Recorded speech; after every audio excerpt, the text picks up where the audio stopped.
Bienvenidos todos y todas al Bi-Podcast, el podcast de Vide. Hoy estamos con el capítulo número 18 y tenemos como invitada a Tatiana Sugasagoitia desde México. Tatiana es bailarina y coreógrafa con más de 35 años de trayectoria. Es licenciada en Gestión y Promoción de la Cultura y las Artes. Fue becaria en la Escuela Vaganova en San Petersburgo entre el 83 y el 85. Y antes de fundar su compañía Tatsu Danza en 1998, bailó en varias compañías como Cuerpo Mutable, Teatro del Cuerpo, entre otros. Ha recibido múltiples apoyos del FONCA, el Ayuntamiento de Mérida y el PECA. Es docente desde el 1986 a nivel profesional, imparte clases desde hace muchos años en la Escuela Superior de Artes de Yucatán, donde colaboró de manera muy potente para la implementación y la apertura de la licenciatura en ejecutante de danza contemporánea. También imparte en el talleres de danza contemporánea en el programa de formación contemporánea de la ENES Mérida de la UNAM y ha sido invitada como jurado de FONCA y conferencista relacionada a la danza y la gestión cultural. Desde el 2009 dirige el espacio cultural Fuera de Centro y es miembro además de la Red Alterna. Bienvenida, Tatiana, al podcast de Vide. Muchas gracias a todas y todos por escucharnos y por la invitación. No, un placer tenerte con nosotros. Espero no haberme olvidado ningún título nobiliario porque tenés muchos. Y claro, toda esta trayectoria que es impresionante. Siempre, digamos, cuando empezamos los podcasts de Vide, les preguntamos, sobre todo a la gente que quizá no nos conoce, que nos cuentes un poco, porque son muchos años, muchísima energía puesta no solamente en la creación, sino también en la docencia, en la pedagogía, y además no desde la pedagogía, desde muchos ángulos distintos. Entonces, ¿de dónde nació esta pasión que nos transmitís cuando te vemos en el escenario y cuando impartís clases por el movimiento? ¿Cómo fue aquella pequeña Tatiana hace unos años ya que dijo, quiero bailar? Pues, mira, es muy chistoso. Vengo de una familia de gente de teatro. Mi mamá es actriz, mi abuela fue actriz. Y por el otro lado, mi padre, que era matemático, bailó danzas vascas. Yo no sé si por ahí viene más, que me jala más la danza que el teatro, pero recuerdo de estar a los 4 años construyendo danzas con mis amiguitas, ¿no? Por ejemplo. Y posteriormente, con otra amiga con la que salía yo a jugar a los 6 años, ella se metió a clases de ballet y entonces yo me quedaba fuera sin ir sin poder jugar porque pues mi amiga se había ido. Y entonces la acompañé a su clase de ballet, de la cual ella se aburrió, pero yo dije, de aquí soy. Y entonces desde los 6 años sí digo, la danza es de donde soy. Y a los 8 años mi mamá tuvo una beca para estudiar dirección escénica en Gran Bretaña, en Cardiff, en Gales.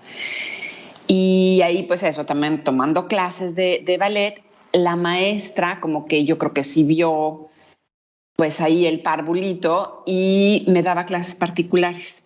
Y yo era la más feliz, ¿no? Entonces tampoco es como tan sencillo que a los 8 años una niña diga, ¡ay, clases particulares! Estaba yo fascinada y luego ya llegaron mis compañeritas. Entonces realmente la danza fue un espacio que desde muy niña descubrí como un mundo personal en el que creo que puedo expresar como con mucha más sutileza que con la palabra, por ejemplo, ¿no? O sea, de repente la palabra es muy frontal y el movimiento te permite no ser tan frontal a veces. Y a veces sí. Y entonces yo creo que de ahí. Y luego, posteriormente, conozco, bueno, ya cuando mi madre ve que sí va muy en serio, que yo quiero ser bailarina a los 12 años, me mete a tomar clases con una maestra fenomenal, para Hilda Sevilla, que ella acababa de regresar, o llevaba ya unos años que había regresado de la ex-URSS, donde estudió metodología y pedagogía en la danza, y era la maestra en ese momento que formaba y entrenaba como a los bailarines de danza contemporánea en México, ¿no? Muchos de ballet independiente iban a tomar clases con ella, y entonces con ella es la que me abre el mundo a conocer danza contemporánea. Entonces, en el riguroso ballet Vaganova, así absoluto, esta es la maestra que me abre la visión hacia la danza contemporánea y fue fantástico, ¿no? Entonces, cuando me voy a Rusia a estudiar, yo ya iba a los 16 años con una mentalidad de sí, está increíble la técnica, me encantan los clásicos, me siguen gustando cuando son bien bailados, es una cosa hermosísima, pero yo ya traía ahora sí que el gusanito de decir, pero yo quiero bailar danza contemporánea. Entonces, pues por ahí inicia esto, ¿cómo ves? Fantástico. ¿Y cómo fue esa experiencia de ir a Rusia siendo tan jovencita? Todavía era la época comunista, ¿no? Para los que nos escuchan que son millennials, sí, que habían nacido en esa época, y una realidad evidentemente contrastada, ¿no? Con la que vivías en Ciudad de México. ¿Cómo fue esa experiencia? Sí. Pues fue una locura, pero además sí creo que bendita inconsciencia de los 16 años, ¿no? Porque sí, era muy jovencita. Allá en Rusia estaba, curiosamente, también allá estaba estudiando otra chica que conocí con esta maestra Farailda Sevilla. Entonces, cuando llego allá estamos las dos, ¿no? Nos hemos hermandado y ahora las dos vivimos en Mérida. Así que de los fríos rusos a los calores de Mérida seguimos cercanas. Pero entonces, te pintan a los 16 años esta cuestión del comunismo y bla, bla, bla, ¿no? Entonces, bueno, la gente, por un lado, ¿no? Gente en contra del comunismo te pintaba un mundo terrible, gente en pro de ese comunismo que no conocían te pintaba algo increíble. Y entonces, pues llegas y fue una experiencia de un shock, que como dices, que digo, qué bueno que vas sin reales prejuicios. Había cosas maravillosas. La educación, te puedo decir que era maravillosa, el subirte a un autobús y que el chofer de ese autobús fuera un asiduo de la ópera. Y era frecuente eso, ¿no? O la gente del mercado, las señoras que trabajaron en el mercado, iban a ver danza o iban a la ópera o iban a los conciertos o al teatro. O sea, la cultura estaba abierta a todos los niveles y eso me parece fabuloso. Había un respeto enorme, yo me imagino que seguirá viéndolo, a los artistas. Entonces los artistas ganábamos como 10 rublos más de estipendio, de beca, y 10 rublos pues eran sustanciosos en ese momento, ¿no? Entonces, a diferencia de los médicos, por ejemplo, ¿no? Entonces, el que estudiaba medicina ganaba 90 y nosotros ganábamos 100 al mes. Rudísimo el estar acostumbrados a una diversidad de cosas, a de repente, pues no hay ninguna diversidad, ¿no? Es solo una marca de pan o solo esto y es ahí. Que tampoco es grave, pero sí, o sea, sí te lo hace ver esas perspectivas. Y ya, claro, lo piensas muchísimos años después y volvemos a, pues es que deberíamos volver en back to basics a muchas cosas que nos haría mucho bien. Pero por otro lado, estos sistemas donde, entonces, claro, tienes tu puesto inamovible y entonces había gente muy frustrada que pues como no la podía, o sea, que no hacía su chamba y no la hacía contenta. Entonces había mucha gente muy frustrada porque, claro, no la pueden correr, entonces no se esmeraban por hacer nada mejor.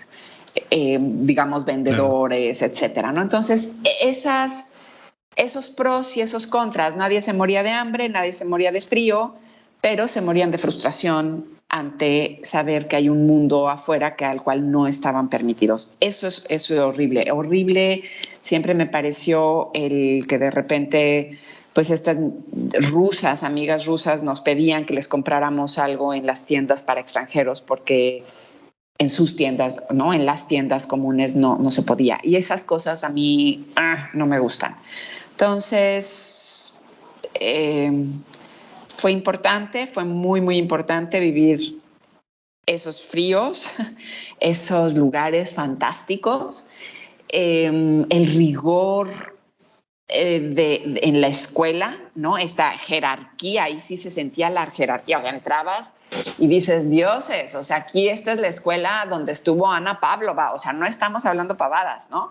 Ana Pavlova estuvo aquí y estuvo aquí Nijinsky y estuvieron aquí también Baryshnikov y Nureyev y entonces todos estos como grandes ídolos, ¿no? De uno o gente que realmente has admirado, habían pisado esos salones, esos espacios. Entonces se siente un gran peso, la gran tradición del ballet y el rigor. Y entonces aprendes lo bueno y lo malo. Fue como que con la beca nos regalaban 10 kilos. Era horrible, ¿no? Entonces llegábamos todas flaquitas, hermosas, pero estamos hablando de todas las extranjeras, incluidas las finlandesas que vivían a media hora de Leningrado, porque estuve en Leningrado, que ahora es San Petersburgo. Sí, claro. ¿No? Y te daban así como, bueno, con la beca, pues tu gorra para el frío, tu abrigo para el frío, tus botas para el frío, y en un mes todas teníamos 10 kilos de más. Y fue rudísimo. Esa experiencia de pronto es rudísima, de ser la gordita del salón. Tuve una maestra suplente, una señora que vino a suplir a mi maestra, que fue de una discriminación, que yo no sé si por gordo o por extranjera, pero fue de una discriminación impactante, ¿no? Hizo pasar a todas mis compañeritas en una diagonal y cuando tocaba mi turno dijo, va el otro lado. Tremendo. Tremendo, ¿no? Y después, claro, y después de todas estas experiencias, ¿qué fue lo que sentís que cuando volviste a México te trajiste, aparte, obviamente, de la parte técnica? Tuviste también una experiencia social, ¿no? Como describías antes, muy fuerte. ¿Cómo te encontraste en México cuando volviste de San Petersburgo? ¿O cómo te encontraste con la Tatiana que habías dejado con la Tatiana que llegaba, ¿no? Pues es otro shock, ¿no? Se vuelve de pronto también otro shock porque empiezas también a darte cuenta del desperdicio enorme que existen en nuestras sociedades, ¿no? Y que dices, wow, o sea, no, ¿por qué? Entonces sí fue un gran aprendizaje, sí me topé con decir qué es lo que no quiero hacer nunca, ¿no? Como ser una maestra que discrimina a un alumno por tener un peso extra. Me topé con tener que decidir, ¿no? Porque, bueno, terminó la beca, regresamos y entonces todo el mundo dice, no, te tienes que meter a tal compañía o a tal, ¿no? Y de pronto tener que decir, no, espérenme, tengo que encontrarme, yo no sé exactamente dónde me quiero insertar, ¿no? Pero no quiero la presión de tienes que. Entonces creo que con eso me encontré, con el aprender a decir stop y me tomo mis tiempos para tomar las decisiones importantes. Fantástico. Y bueno, y ahí más o menos, no sé, temporalmente, pero tuviste una segunda experiencia que seguramente cambió tu visión, que fue cuando viajaste a Hawái, ¿no? Sí. ¿Cómo fue esa experiencia a irte justamente al otro país, ¿no? al otro sistema, al otro lado, como para balancear un poco, y con México literalmente en el medio, ¿no? Entonces, ¿cómo fue esa experiencia de ir a Hawái? Y también, de alguna forma, empezó también tu labor, o no sé si ahí se despertó también tu bichito de la pedagogía. Sí, pues pasa que conozco al hombre de mi vida, ¿no? Y resulta que es un biólogo marino y que se iba a hacer su doctorado a Hawái. Y dices, oh, mi Dios, ya que lo encuentra se va, qué espanto. Y entonces, él ya estando allá, lo fui a visitar para ver si había chance de hacer algo. Yo ya estaba por graduarme como bailarina clásica, porque, bueno, la beca de Rusia no terminé allá, sino, o sea, no me graduaba yo allá, eran 2 años, pero intermedios, y me vengo a graduar a México. Y entonces voy a ver qué es lo que se puede hacer allá. Yo ya bailaba contemporáneo, y sí lo quiero decir porque si no parece que soy una bailarina clásica nada más. O sea, me entrenaba en clásico, soy graduada de clásico, pero ya había estado bailando con compañías, justamente Teatro del Cuerpo, que de la funda Farailda Sevilla, con Raúl Parrao, que es de Huequis Una Danza, con Lidia Romero, de Cuerpo Mutable, con Jorge Domínguez. o sea, con Oscar Rubalcaba, o sea, yo ya había estado como bailando con varias personas, pero entonces, bueno, aparece este hombre hermoso en mi vida, se va para allá, me voy a ver si hay algo allá y tengo una clase con una señora un poco mayor, ya para estas alturas diría yo, creo que ya tenía mi edad, ¿no? Pero bueno, a mis 20 años, 22, y veo esa clase y digo, uff, con esta señora yo sí quiero aprender. No tenía yo ni idea de quién era y resultó ser Betty Jones, que fue miembro fundador de la compañía José Limón, mano derecha de José Limón, que pues de alguna manera decidió semi-retirarse, y digo semi-retirarse porque nada, o sea, nada más se mudó a Hawái porque le gustaba eso, pero siguió bailando y dando clases hasta el día de su muerte. El año pasado murió. Y eso me cambió la vida, o sea, bailar con Betty Jones, descubrir quién era, y otra vez uno dice, ay, bendita la ignorancia, ¿no? Pero la maravillosa intuición de decir, esta es una gran maestraza. Entonces, sin saber la magnitud de con quién iba yo a tomar clases, pues una gran maestra. Y nos volvimos además amigas, tuve la fortuna de traerla para acá, pero entonces eso, con ella aprendo a moverme de otra manera con toda la estructura que tenía, o sea, no era romperla, porque además ella y su esposo fueron a Rusia justo cuando yo llegué allá, y para ellos también fue una experiencia maravillosa ver a los bailarines rusos, porque primero me veían así como, you're the classic one, ¿no? The ballet dancer. Pero cuando regresaron, también regresaron con un respeto inmenso por esos bailarines. Y entonces entablamos un diálogo fantástico, aprendo la técnica Limón de mano de ella, y también tomo un taller de movimiento creativo, y a partir de ahí dije, claro, hay que empezar a enseñar danza no enseñando técnica, sino a que se descubre el movimiento, con la expresión corporal, etcétera. Y entonces empecé a tener esas prácticas con ella en las giras que teníamos, eran una locura. Y eso, pues me siento privilegiada de decir, oye, estudias ballet en la escuela de Nijinsky y Pavlova y estudias danza moderna, danza, ¿no? Técnica Limón de la mano de Betty Jones, pues creo que sí, no está nada mal. No está nada mal. No está nada mal. No, entonces fue una experiencia increíble, fue una luna de miel de 2 años en Hawái, donde bailé ballet y bailé contemporáneo, y me hice grandes amigos. También estaba allá Eve Wallström, que era una ex bailarina del Netherlands Dance Theatre, que nos coreografió unas cosas para la compañía de Betty Jones. Entonces fue como abrir el mundo, y es muy chistoso como la gente dice, ay, no te vas a Hawái, ¿qué vas a hacer allá?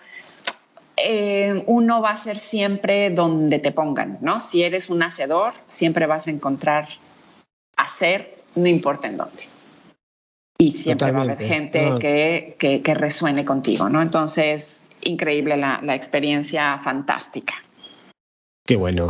¿Y cómo fue esa vuelta otra vez a México?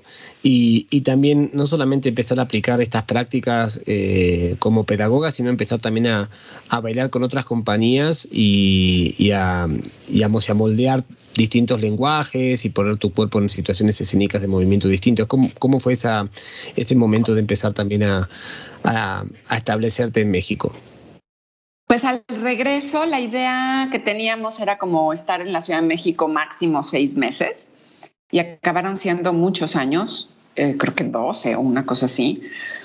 Pero ahí volvía, entonces me regreso y vuelvo a bailar con Teatro del Cuerpo, o sea, me pongo como intérprete, porque soy intérprete, me gusta, de gente en la que confío, en que trabajan cada quien de manera diferente. Entonces estuve trabajando mucho con Teatro del Cuerpo como invitada siempre, con Fara, con Oscar Rubalcaba hicimos muchas cosas, otra vez con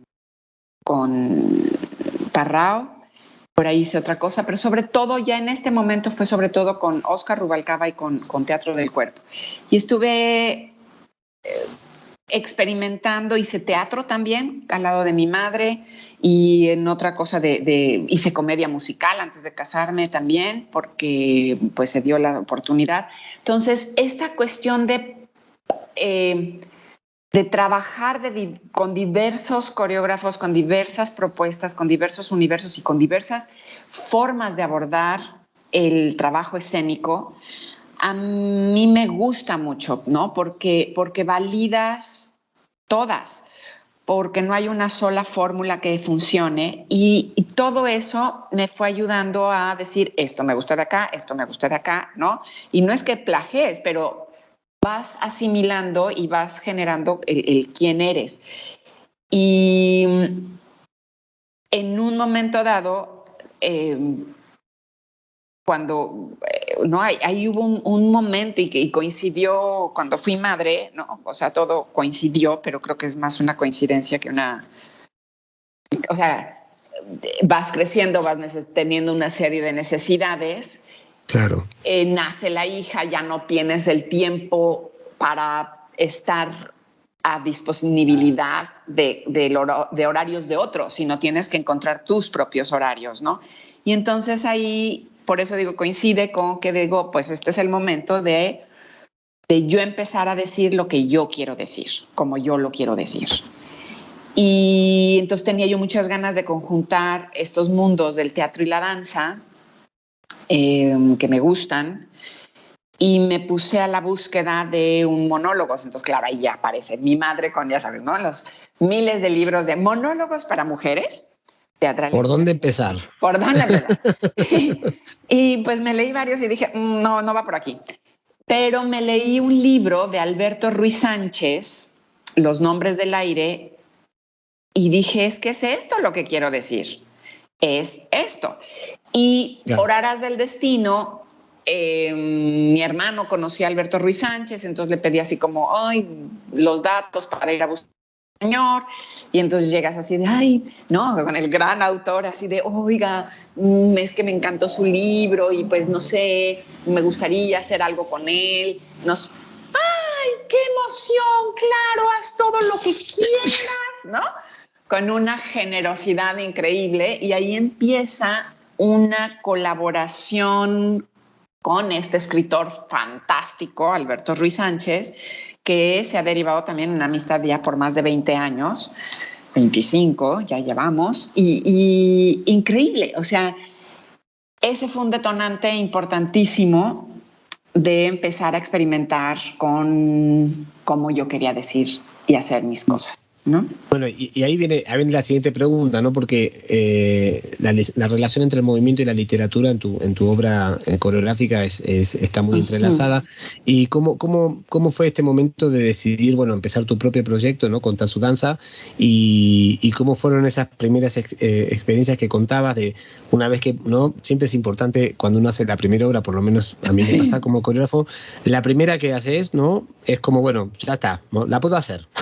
Ahora que sí, ¿no? O sea, por siempre, ¿y ahora qué? ¿No? Y como estamos teniendo ahora que hace como 30 años, entonces por eso te pregunto cómo fue este momento de decir, bueno, voy a tirar por acá también, voy a crear mi espacio, mi compañía o mi lugar para experienciar, y cómo fue creciendo esa relación, ese diálogo entre el movimiento y la literatura que es tan tuyo.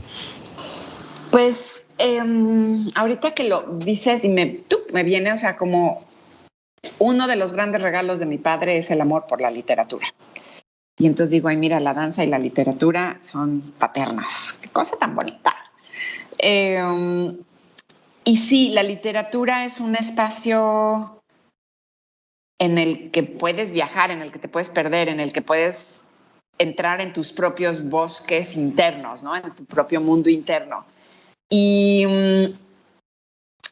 ahí sí, entonces ahí es donde de repente digo, creo que se me entrelaza justo la cuestión del teatro también, esta teatralidad con la que vengo por el lado de la madre de la palabra, pero cómo la transformo a que sea algo más dentro de la danza. Entonces ese era el camino como que me jalaba por ahí.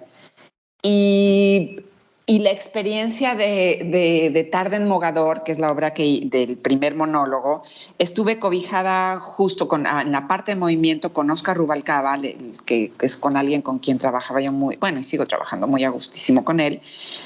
Él fue mi co-coreógrafo, digamos, ¿no? También yo necesitaba un ojo externo, sentirme acompañada, porque, pues eso, la primera es como que dices, guay, y no era una obra corta, era una obra grande y era una obra que tuvo mucha repercusión por tener el texto de este autor. Entonces, pero sí sales de eso y dices, como dices, ¿no? Sí puedo. Entonces, la siguiente cosa que hice tuvo que ver, era una obra para niños, porque llevaba yo a mis hijos a ver muchas cosas de danza y nada me gustaba, y a ellos menos. Y entonces dije, no, pues voy a hacer algo. Y me puse yo a escribir un texto, que claro, tenían muchísimas referencias de textos infantiles que para mí son importantes, desde El Principito, Alicia, ¿no? Y muchas, en fin, varias leyendas y cosas, y entonces cosas que les iban gustando, que les gustaban a mis hijos, ahí los íbamos como metiendo. Y otra vez salió una obra, entonces empiezo a invitar gente para que sean mis cómplices de estas aventuras. Entonces nunca he pensado, y la verdad es que cada vez menos, me gusta no tener un elenco fijo, una compañía fija, sino invitar por proyecto, porque entonces tienes más posibilidad de buscar a las personas idóneas, ¿no? Porque si están siempre los mismos, bueno, tienen unas mismas características, pero sí, lo otro te permite una apertura más amplia, ¿no? Sí, entonces, y aparte la diversidad. Sí. Si ya venías de estar en Rusia y en Hawái, o sea, si eso no te abre la diversidad, no sé qué otra cosa puede hacerlo, ¿no? Sí, o sea, sí. Y por ejemplo, Hawái, eso, era una diversidad de gente, porque pues había polinesios, pero estaban también los que venían de Australia y estaban todos los gringos por todas, o sea, de distintos lugares, y había gente de Japón y había gente de todas partes. O sea, fue un espacio justo de una gran diversidad y que te plantea, bueno, ¿qué necesito? Esta obra necesito, ¿no? Ahí todavía durante mucho tiempo no puedo negar la cruz de mi parroquia, que además adoro, ¿no? O sea, esta técnica clásica. Entonces había muchas obras donde dice, sí requiero que sepan, que tengan una buena técnica clásica, porque me gusta divertirme con ella, ¿no? Y ya para otras, para nada, al revés, ¿no? Es como cero, me alejo, pero siempre ir buscando quién puede darte el tono. Entonces, bueno, hicimos gente que me quería, además al inicio, claro, te acercas con gente que te confía, ¿no? Que dices, bueno, confíame en mi segunda obra. Por supuesto. Y ahí empezamos como a crear, a divertirnos. Siento que el espacio creativo es un espacio de diversión, ¿no? De vamos a pasarla increíble, vamos a gozar el proceso, vamos a ver qué encontramos. Entonces, sí es muy bonito. Hace un par de meses, justo una chica que bailó en esta obra de Buscando el Camino me encontré, o La Dulce Nina, que fue la obra infantil que hice en ese momento, que te mande un mensaje 20 años después diciéndote, es que fue fantástica esa obra, cómo gocé el proceso, cómo amé bailarla, gracias. Y dices, wow, gracias, ¿no? O sea, qué bonito que es un recuerdo feliz compartido por todos los que estuvimos ahí. Y eso creo que vale oro. Y entonces así he ido construyendo otra. La que siguió fue Una Locura, que fue una obra, Recuerdos de Infancia y un Pollo. Fue una obra que fui construyendo para irme preparando la muerte de mi papá, que tenía un cáncer horrible. Y entonces fui construyendo a partir de cuentos de humor negro, personajes, para recrear pues esta historia extrañísima, pero que resultó un padre experimento. Bueno, pero no, o sea, una de las cosas que también a mí me siento muy cercano a tu trabajo es porque hay si uno si uno sigue un poco, si no te conoce, puede seguir los títulos de tus obras, ¿no? Y ver en qué momento Tatiana estaba en su vida, ¿no? A mí me pasa un poco lo mismo. Hay un amigo mío siempre me dice, si no sabes de Sebastián que hizo los últimos 10 años, va siguiendo los títulos y estaba en esto, va. Y ahí, digamos, entre este camino, ¿no? Digamos, de la literatura, del movimiento, de lo biográfico, también, bueno, ¿cómo fue esta idea de irte para Mérida, de abrir un espacio con todo lo complejo que eso es?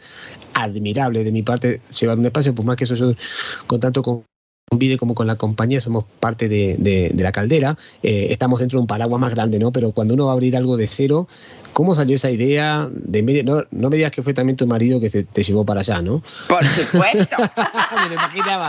me lo imaginaba. ¿Cómo fue esa movida familiar? Le propusieron venirse aquí a coordinar una cosa de la UNAM, ¿no? Un centro de investigación de la UNAM. Y ahí sí ya estábamos hartos de la Ciudad de México, la complejidad de los tráficos de la Ciudad de México, criando hijos, o sea, es así como ya. Y yo no conocía Mérida y de verdad dije, sí, vámonos sin agua va. Mérida estaba en ese momento como en un auge de apertura y impulso a las cosas culturales. Entonces pude llegar... me contrataron para que entrenara la compañía de danza contemporánea estatal y entonces me prestaban un salón para que yo pudiera ir haciendo mis cosas. Entonces sí, y llegar, fíjate que de pronto los cielos azules, las flores, los árboles, me faltan las montañas, pero fue un poco como el regreso a Hawái, ¿no? O sea, sí me falta la montaña, pero sí tiene esa paz que me da la naturaleza, ¿no? Y eso me gustó muchísimo. ¿Y cómo nace lo del espacio? Pues lo sabes, ¿no? Ser como independiente y que cada vez tienes que estar pidiendo eso, prestar un espacio para estar creando tus cosas. Y cuántas veces no pasa de que estás a 2 días del estreno y entonces, ay, maestra, es que no puede venir a ensayar esta última semana porque vamos a hacer remodelaciones, ¿no? Y tú te jalas los pelos y dices, no, tengo un estreno, ¿qué hago? Sí, es totalmente inasible, ¿no? Híjole, durísimo. Y bueno, siempre ha habido almas caritativas, gente generosa que presta el espacio, pero esta cosa nómada genera una cuestión precaria, o todavía más, ¿no? O sea, suma más a la precariedad de lo que hacemos. Yo creo que ahí sí de repente decías, híjole, querer un espacio propio. Y entonces, pues de pronto apareció esta casa de donde estoy hablando, que es mi santuario, y mi esposo dijo, mira, eso se está vendiendo, es lo que tenemos ahorrado como todos nuestros ahorros de la vida, se va a venir una devaluación, yo prefiero, ¿no? Pues tener un inmueble y a perder todo nuestro patrimonio que hemos ahorrado en todos estos años de casados. Claro. Y me dijo, ¿te sirve? ¿Te funciona? Y dije, sí sirve, sí funciona, es una casa bellísima, el salón no es enorme, es chico, pero, ¿sabes? Está rodeado de verde. Además, hemos plantado árboles, es un oasis, para mí sí es mi santuario. Y entonces, ahí fue donde dije, sí, tener un espacio propio, eso, un santuario, un espacio en el que puedo crear. Entonces, claro, abres el espacio y dices, sí, pues hay que genere, que se sostenga solo, ¿no? Uh-huh. Y se abrieron muchas clases de muchos tipos para niños, para adultos, ¿no? Como con muchas cosas, siempre manteniendo mis mañanas para la creación. Pero yo no sé si es el mundo en general, Mérida muy en particular. Cuando planteas, aquí en Mérida hay millones de academias y pululan y son así como grandes éxitos, pero son eso, la academia, ¿no? Que van a llevar un sistema y que los vas a graduar y que van a bailar en el fin de año. Y yo me he rehusado a hacer eso, como que yo digo, no quiero, eso no lo quiero hacer, eso no soy. eso no soy, porque para hacer eso te tienes que dedicar solo a eso y eso no soy. Entonces damos más bien clases de iniciación a la danza, danza para adultos, pero no en un formato de academia, y entonces al meridano eso le ha costado trabajo. Sigo entonces teniendo grupos y talleres para un público más particular, digamos, ¿no? Claro, claro. Que no Pero se bueno, vuelve negocio, pero el no, tener el ya, espacio es así como wow, ¿no? no, Y lo eso, mismo pasa con la parte, hay un forito, o sea, hay un espacio, es un espacio alternativo y hay un mini foro de tamaño íntimo, pero que tiene sus luces, sus cosas, ¿no? Que programar no es tan fácil en el sentido de decir, yo programo con muchísimo gusto, pero no es redituable, porque solo caben 20 personas, porque aquí no podemos cobrar más de tanto, entonces tenemos que estar cobijados, como dices tú, ¿no? Por otra situación, si un festival, entonces el festival cubre ciertos gastos y entonces podemos programar aquí o cosas así. Eso es como un poco cómo funciona, pero el santuario aquí está. No, y además el tema de poder sostenerlo durante tantos años ya es un logro, ¿no? Ahora vamos a hablar un poco de la actualidad, ¿no? Pero antes de venir al hoy, me quedaba preguntarte que pese a todo esto que estás describiendo, ¿no? De la relación también con un espacio nuevo, ¿no? Como es la gente de Mérida, que es otro tipo de sinergia, otro tipo de energía de la que puede tener Ciudad de México, que es urbanita, bueno, es una ciudad monstruosa, que es de donde te estoy hablando en este momento.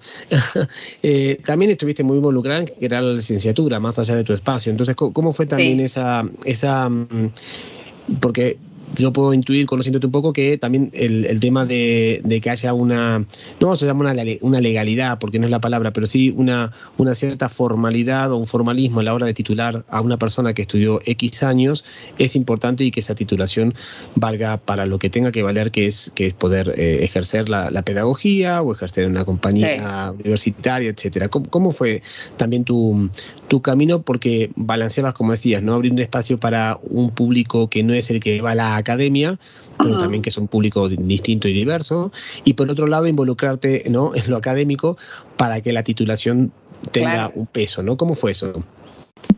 Sí, tiene que ver, o sea, yo mi formación, digamos, con esta maestra Farailda Sevilla, que no, que fue de la A a la Z, terminó todo, graduada, bla, bla, bla, pero claro, no está reconocida, es un título no reconocido, y dices, oye, hice una carrera de 8 años, porque no son pavadas, y nadie lo reconoce.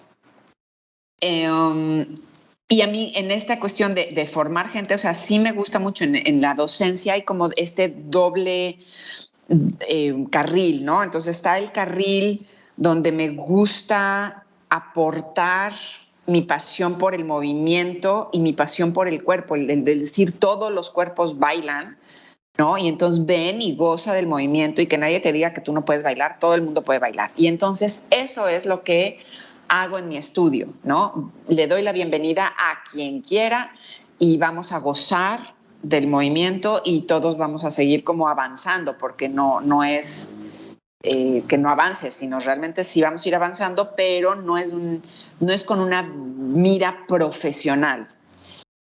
Y por el otro lado, sí creo que tengo como no nada más el conocimiento, sino la pasión de formar profesionalmente. Me gusta mucho cuando siembras la semilla y de repente empiezas a ver que crecen, ¿no? Esas semillas, y dices, ¡ah, qué emoción! Me gusta. Y sí incentivar a los chavos en el rigor y la disciplina, no como algo malo, ¿no? No como algo impuesto, como no lo han hecho ver muchas veces, sino, no, la disciplina te va a dar toda la libertad del mundo. La disciplina es lo que te va a permitir tú hacer lo que quieras, ¿no? Porque no necesitas que nadie te lo venga a decir. Tú eres autodisciplinado. Entonces, eso, pues, ¿dónde? Pues para la gente que quiera ser profesional. Y entonces se abrió justo a la par cuando yo llegué, se abrió la Escuela Superior de Artes de Yucatán, la ESAI, y está teatro, la licenciatura en teatro, estaba la licenciatura en artes visuales, la licenciatura en música, en artes musicales, pero en danza lo que se abrió fue primero un como diplomado de la danza clásica, que lo llevaban dos maestrazas, ¿no? La maestra Sonia Castañeda, que es otra institución de la danza clásica en México, y la maestra Leonor Medina, o sea, dos maestrazas. Y ellas me invitan a dar clases ahí para esto, como para bailarines, y no era una licenciatura porque querían otra vez a las jovencitos para que salgan jóvenes y puedan bailar, pero entonces seguíamos en esta cuestión donde no se sigue reconociendo como una carrera. Y pasan los años, etcétera, y entonces trabajamos todo un equipo ya de la ESAI. Yo seguí siempre colaborando con la ESAI, doy clases en la licenciatura de teatro, y yo era la que iba todos los, así, semestre tras semestre, ¿no? Como a pain in the neck. De, oigan, ¿y cuándo vamos a hacer de contemporáneo? Oigan, ¿y cuándo vamos que no se les olvide. Exacto, que no se les olvide. Que no se les olvide. Y entonces hace 8 años, 9 años hicimos el plan de estudios y no sé qué, pero en ese momento se hace una investigación de mercado para que también se abriera porque se trabajaron 3 de danza, que era una de la licenciatura esta de contemporáneo, la de pedagogía en la danza clásica y una de folclore. Y entonces en el estudio de mercado sale que pues, la primera que hay que abrir es la de metodología de la danza clásica, puesto que hay tantísimas escuelas de ballet, pues lo que urge es que los maestras y maestros vengan mejor preparados. Muy bien. Y se abre y la verdad es que pues muy bien, pero yo seguía y la de contemporáneo, oigan, y la de contemporáneo hasta que el año pasado ya, como que dijeron, bueno, sí, órale, vuelvan, chequen si el plan de estudios que se hizo hace tanto tiempo sigue vigente, bla, bla, bla, y entonces logramos abrirla. Y la verdad, y además nos toca, ¿no? Y después de 8 años de estar dando lata, se abre en pandemia a nivel distancia, ¿no? En pantallita, y dices, no me lo puedo creer. Pero... Bueno, a veces tiene que suceder así, ¿no? Para que realmente las cosas sean. Pero no te olvides, Tatiana, de que, bueno, ahora que sucedió, bueno, ¿y ahora qué? ¿No? Como decíamos antes con lo creativo, ¿no? Con el espacio escénico. Sí, que suceda como suceda y luego, pues, claro. ya está, luego ¿no? Vemos. Ahora ya no la pueden quitar. Luego vemos. Exacto. Total. Y entonces ha sido, la verdad, muy, muy gratificante, muy emocionante. Pues eso, son como hijitos, o sea, las obras, ¿no? La parte creativa o la parte docente, sí, son hijitos que vas viendo, ¿no? Que dices, ay, esto ahí va, y vas a los chavos contentos, que van transformando su pensamiento y van siendo más críticos y van cuestionándose y van cuestionándote. Y eso es muy emocionante, ¿no? Eso es como que dices, de eso va.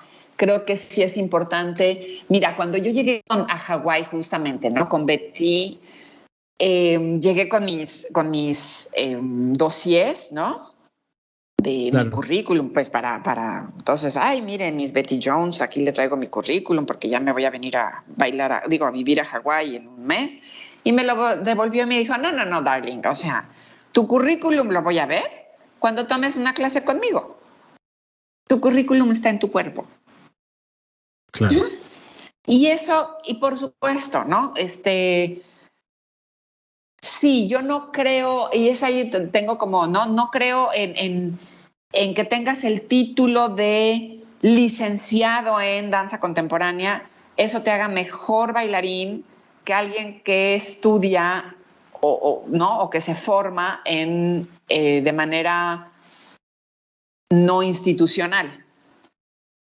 Pero sí es un momento importante de validar, sí necesitamos que se valide ya en el mundo que nuestra profesión sí es una carrera, ¿no? Igual que si estudiaste medicina o que si estudiaste ingeniería o que si estudiaste, porque tenemos que darle ese valor. Entonces, por eso sí me importó como muchísimo y me aferré muchísimo a que se hiciera y estoy muy feliz de que exista, porque sí estamos en un mundo en el que cada vez es más difícil que seas contratado. O sea, nos pasó, no sé si ustedes por allá en España también, pero aquí nos pasó que todos los maestros de repente pues tuvimos que ponernos a hacer licenciaturas porque si no ya no nos contrataban en las escuelas donde trabajábamos. Sí, totalmente. Bueno, España es una pelea bastante grande porque la titulación todavía no está reconocida, estamos en ello, pero también hay una, bueno, ahí se juegan sinergias, ¿no? Con otros cuerpos universitarios, ¿no? Que bueno, pero bueno, esa es otra historia. Pero sí, coincido contigo que no hablamos de una titulación por el papel en sí, sino por una cuestión también de dignidad y de reconocer profesionalmente nuestra profesión, que estamos todos en el mismo canal, ¿no? Sí. Y eso es fundamental para que no solamente poder conseguir trabajo, sino para decir, bueno, esto es una licenciatura como la de medicina o la que fuere, ¿no? Sí, y que Y que es además tan sí es importante como las cierto, demás. sí, y que una realidad es que ya cuando planteas una licenciatura, pues raras son las escuelas que no tienen cuestión ¿no? de danza, digamos, las escuelas de danza, donde aparte de la técnica, te dan otro tipo de información. Y en cambio en las licenciaturas sí está este tipo de información, ¿no? Desde las partes somáticas, desde la parte pues, más intelectual, y vamos a pensar en esto, y vamos a pensar en historia del arte o crítica del arte. Entonces creo que sí cobija un panorama más amplio, ¿no? Que es importante. Y para ir terminando, te quería preguntar de este presente hacia el futuro también incierto, ¿no? Que tenemos por delante con todo lo que estamos viviendo. ¿Qué planes tiene Tatiana en el futuro cercano y dónde está tu curiosidad después de haber recorrido este camino extensísimo que de manera muy generosa nos has compartido? ¿Dónde está la curiosidad? La curiosidad, bueno, eso que decías, ¿no? De que si lees cómo se llaman mis títulos, un poco ves de qué voy en la vida. El proyecto que traigo en puerta se llama Rodilla, Pantorrilla, Hombro, Cadera, la travesía. Y entonces es hablar de las lesiones que he tenido en la vida, cómo he tenido que transformar mi danza a partir de ellas, qué han significado en esos términos y hablar de las lesiones, ¿no? Porque muchas veces no somos un gremio que se abra a decir estoy vulnerable, me está pasando esto. Entonces, sí compartirlo. Siempre creo, ¿no? En esta cuestión de ir de lo personal, pero de temas universales finalmente, ¿no? No es por hablar de mí, sino vamos a hablar de algo que nos pasa a todos. Entonces, eso es como el inmediato. Y ahorita la curiosidad más allá tengo ganas de trabajar, de empezar. Mira, es chistoso porque todas las obras que he hecho, menos una, hasta la fecha, en todas soy ejecutante también, ¿no? En todas soy intérprete, todas he bailado. Entonces, siempre he creado lo que yo quiero decir.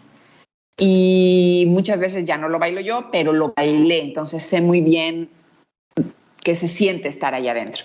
Y ahorita, Claro. el año pasado, hice una pieza, un bolero de Ravel, para 16 bailarines en el que yo ya no estaba. Entonces, me gustó también la experiencia y creo que ahorita eso, la curiosidad va a ser de empezar a experimentar, a trabajar solo sobre otros cuerpos y a la par en el mío con cómo está Tatiana en la actualidad, ¿no? Pero así, siempre como escuchando y no vuelvo al no tienes que hacer, sino quiero hacer, ¿no? Y por eso la dicha de no tener una compañía estable que te obligan a tener que hacer, ¿no?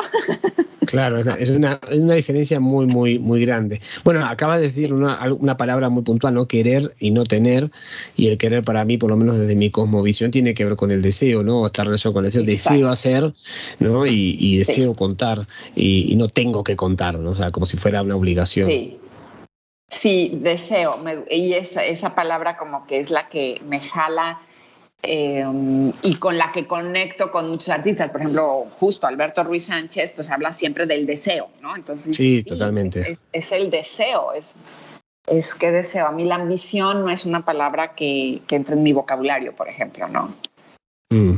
En lo más mínimo. Y sé que tiene sus lados, sus aristas positivas, pero no, para mí es el deseo lo que guía. Entonces, ¿qué es lo que dice mi cuerpo? Que sea, qué es lo que necesita Y ahí empieza la pasión y empieza uno a construir y salen las cosas, ¿no? O sea, ya que entra, ¡tic! Ahí está, cayó la idea, se empieza como a hacer grande y empiezas a mover las piezas para que pueda ocurrir, ¿no? Conseguir los fondos, conseguir a la gente que tiene que estar, seducir a los creativos con los que quieres colaborar, ¿no? Y es bien bonito. Eso. Así Qué que bueno. esperemos que haya ideas para rato. Sí, de tu parte no creo que sea un problema, porque creo que te las pisás cada mañana, ¿no?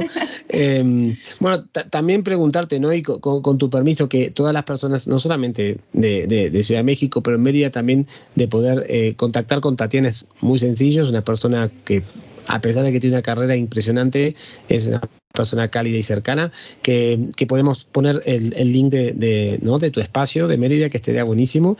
Sí. Y también preguntarte cuándo tenés idea de que vas a mostrar este trabajo sobre las lesiones, que es también muy interesante. ¿Cuándo es tu idea de estrenarlo o de mostrarlo? Pues tenemos que estar listos, aquí sí tenemos que, pero sí, los deadlines son importantes, hay que ponérselos. Para segundo semestre del 22 ya lo quiero poder estar presentando en distintas partes, así que si alguien está interesado de los que escuchen aquí, contáctenme y vamos a hacer algo, ¿verdad? Perfecto. Bueno, Tatiana, te agradecemos muchísimo tu presencia, tu tiempo y que nos hayas compartido así muy resumidamente tu camino por este mundo increíble de las artes escénicas y del movimiento. No, te agradezco a ti, Sebastián, por la invitación y de verdad, ves, se nos va bien rápido, 1 hora se va rapidísimo. Podríamos hacer más. Así es, hay que hacer más. Bueno, haremos pero más. Mil gracias, haremos más. Mil gracias de verdad por la invitación de poder compartir y que ojalá que sea interesante para nuestros escuchas. Por supuesto. Bueno, este fue el podcast número 18, el B-Podcast de Vide, y nos vemos en la próxima. Muchas gracias.